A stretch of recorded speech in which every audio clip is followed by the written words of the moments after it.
Hello students, আমি Nitish sir জ্ঞানজ্যোতি coaching সেন্টারের পক্ষ থেকে তোমাদের প্রত্যেককে জানাই আরো একবার স্বাগত।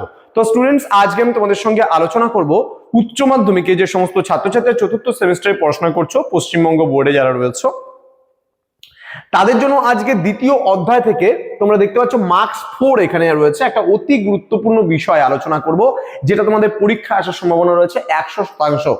সেটা হচ্ছে আসিয়ান এর প্রতিষ্ঠা ও উদ্দেশ্য সম্পর্কে আলোচনা করব আজকের এই ক্লাসটি। ভেরি ভেরি ইম্পর্টেন্ট ক্লাস 12 এর 4th সেমিস্টারের পলিটিক্যাল সায়েন্স বিষয়টি থেকে। যারা এখনো পর্যন্ত আমাদের চ্যানেলটিকে সাবস্ক্রাইব করনি তারা অবশ্যই চ্যানেলটিকে সাবস্ক্রাইব করে পাশে থাকা বেল আইকন অল প্রেস করে দাও, যাতে নেক্সট টাইম থেকে কোনো ভিডিও আপলোড করলে তার নোটিফিকেশনটা তুমি সবার আগে পেতে পারো। এছাড়া অনলাইনে যারা ভাবছো আমাদের ক্লাস জয়েন করবে তারা অবশ্যই যোগাযোগ করো আমাদের অফিসিয়াল নাম্বার 7076398606 নাম্বারে অথবা 6295916282 নাম্বারে সরাসরি আমাদের সঙ্গে যোগাযোগ করতে পারো। ঠিক আছে, চলো শুরু করছি আজকের ক্লাসটা ডিটেইলসে। ওকে, দেখো প্রথমত আমরা যদি বলি যে আসিয়ান এর পুরো নাম কি? Association of south east Asian Nations, যেটাকে সংক্ষেপে ASEAN বা আসিয়ান বলা হয়। কি বলছে যে আসিয়ানের প্রতিষ্ঠা প্রথমে আমরা জেনে নেব, তারপর তার উদ্দেশ্যগুলো জানবো।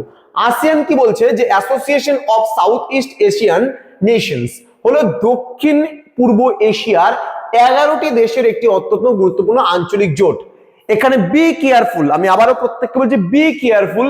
তোমাদের দেখবে যে পাঠ্য বই যে আছে সেই বইয়ে কিন্তু 10টা দেশের নাম তোমাদের লেখা থাকবে। আজকে আমি যেই টাইমে এই ভিডিওটি করছি সেই টাইমে কিন্তু এখন আসিয়ানের সদস্য সংখ্যা হয়ে গেছে 11টি। আবারও বলছি 2025-এর অক্টোবর মাসে কিন্তু এই আসিয়ানের সদস্য 10টা থেকে 11টা হয়ে গেছে। সুতরাং বইয়ে কিন্তু এই সঠিক আপডেটটা কিন্তু এখনো পর্যন্ত আসেনি, কারণ তোমাদের বইগুলো অনেক আগে ছাপানো হয়েছিল। আশা করি পরবর্তীবার যখন বইগুলোকে ঠিক করা হবে তখন অবশ্যই এটা আপডেট হয়ে যাবে। কিন্তু যেহেতু আমি একজন টিচার সেহেতু তোমাদের এটা আমার উচিত যে তোমাদেরকে সঠিক ইনফরমেশনটাকে প্রোভাইড করা, সেই কারণে একেবারে সঠিক ইনফরমেশনটা কিন্তু তোমাদেরকে প্রোভাইড করছি। সেই 11টি দেশের একটি অত্যন্ত গুরুত্বপূর্ণ হচ্ছে আঞ্চলিক জোট, অর্থাৎ কি এখানে পূর্ব এশিয়া বা ইস্ট এশিয়া যে রয়েছে সেই ইস্ট এশিয়ার সাউথ ইস্ট এশিয়ার কি বলছে 11টি গুরুত্বপূর্ণ দেশ মিলেই আসিয়ান যে একটা সংস্থা আছে এই সংস্থাটা গড়ে তুলেছিল।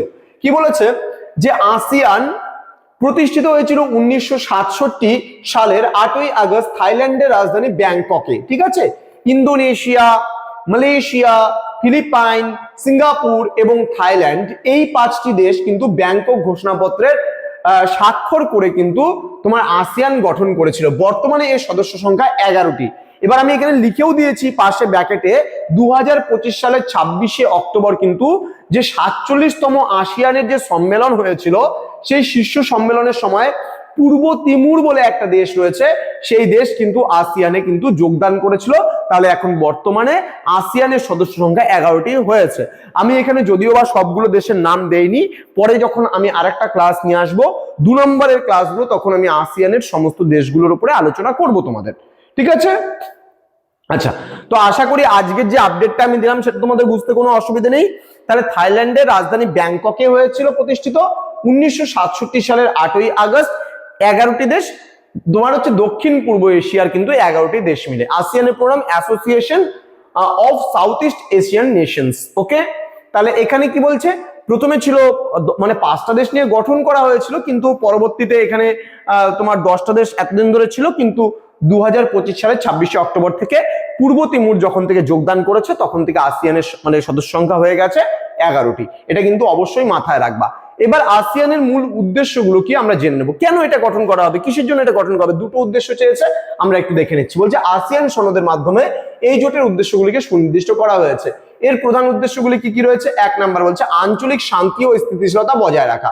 বলছে আসিয়ান অঞ্চলের দেশগুলির মধ্যে আইনের শাসন, জাতিসংঘের সনদ এবং পারস্পরিক শ্রদ্ধার ভিত্তিতে শান্তি, নিরাপত্তা এবং স্থিতিশীলতা বজায় রাখা, এবং এর বজায় রাখাই ছিল এর প্রধান উদ্দেশ্য। এটি সদস্য দেশগুলির সার্বভৌমত্ব ও অখণ্ডতার প্রতি কিন্তু শ্রদ্ধা জানায়।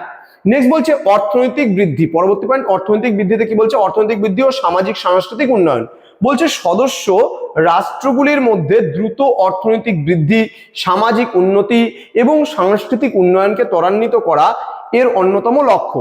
এর মাধ্যমে কিন্তু জনগণের জীবনযাত্রার মান উন্নত করা এবং পারস্পরিক সহযোগিতাও কিন্তু বৃদ্ধি করা যেতে পারে, বা পারস্পরিক সহযোগিতাও কিন্তু বৃদ্ধি করা হয়। ঠিক আছে, তো নেক্সট পয়েন্ট আমরা একটু দেখে নেব কি রয়েছে। অভিন্ন বাজার তৈরি ও মুক্ত বাণিজ্য। কি বলছে? আসিয়ান ফ্রি ট্রেড এরিয়া বা AFTA, আফটা বলা হয় এটাকে, গঠনের মাধ্যমে সদস্য দেশগুলির মধ্যে বাণিজ্য শুল্ক কমিয়ে একটি অভিন্ন বাজার প্রতিষ্ঠা করা হয়। এর গুরুত্বপূর্ণ অর্থনৈতিক উদ্দেশ্য মানে আসিয়ানের সদস্যভুক্ত যে 11টি দেশ রয়েছে, সেই 11টি দেশ যেন পারস্পরিক সহযোগিতায় একে অপরকে হেল্প করতে পারে, সেই উদ্দেশ্যেই কিন্তু মূলত প্রতিষ্ঠিত হয়েছিল।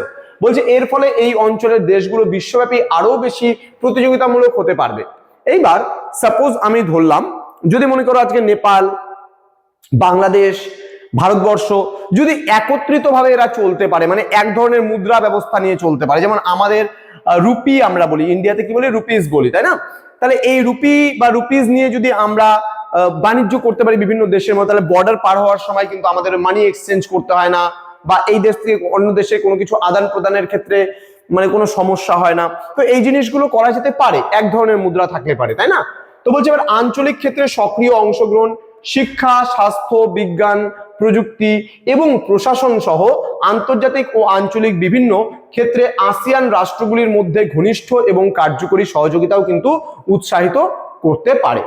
ঠিক আছে, ওকে, তো এই ছিল আমাদের ক্লাস। তো স্টুডেন্টস যারা আমাদের প্লে স্টোর থেকে আমাদের অ্যাপ রয়েছে পিস্টিকল এডুকেশন নামে, তোমরা ইনস্টল করতে পারো, সেখান থেকে তোমরা সরাসরি কোর্স করতে পারো আমাদের।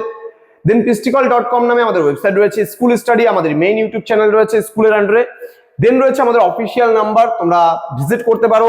আমাদের মেইন ব্রাঞ্চ হচ্ছে দার্জিলিং ডিস্ট্রিক্ট নকশালবাড়িতে আছে, সেখান থেকে তোমরা ভিজিট করতে পারো, যারা লোকালিটিতে আছে পড়তে পারো।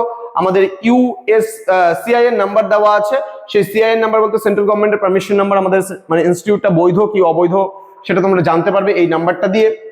আর জ্ঞানজ্যোতি কোচিং সেন্টারে যারা এখনো চ্যানেলটিকে সাবস্ক্রাইব করেনি, তারা অবশ্যই চ্যানেলটিকে সাবস্ক্রাইব করে পাশে থাকা বেল আইকন অল প্রেস করে দেবে, যাতে নেক্সট টাইম থেকে কোনো ভিডিও আপলোড করলে তার নোটিফিকেশন তুমি সবার আগে পেতে পারো।